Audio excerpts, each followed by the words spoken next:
ბევრი კრიტიკული აზრი გამოითქვა, როგორც ასე ვთქვათ, შეფასებებთან დაკავშირებით ამ საპროტესტო აქციების, იქ საკმაოდ დიდი რაოდენობა ხალხის იკრიბება და განცხადებები თითქოს იკრიბება მხოლოდ 800 და 1000 კაცი ეს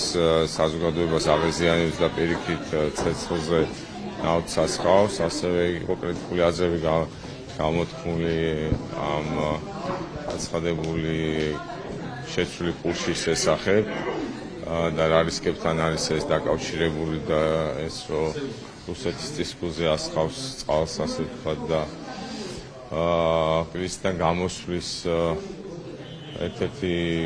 მნიშვნელოვანი ნაბიჯები, რომელიც შეუძლია გადადგას სახელმწიფომ თავისი უფლებამოსილებიდან გამომდინარე, ძლიერის მხრიდან გამომდინარე, ეს არის პირველ რიგში განთავისუფლება დაკავებულების და ხელახალი არჩევნები. პოზიცია რა ქონდა კობახიძეს თვითონ ბიზნესის მხრიდან ამ მოთხოვნებისთვის საფრთხების გაჟღერების? პასუხები იყო, საკმაოდ ხანგრძლივი შეხვედრა იყო. ყველას ახლა ნამდვილად ვერ გავიმეორებ, თუმცა ჩვენი გამოცანა იყო, რომ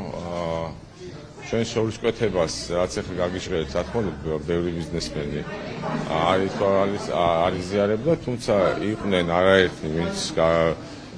გამოხატავდა ამ კრიტიკულ აზრებს, მათ შორის დაკავებულებზე, მათ შორის არაპროპორციული ძალაზე, მათ შორის როგორ ეტყობოდნენ პარტნიორებს.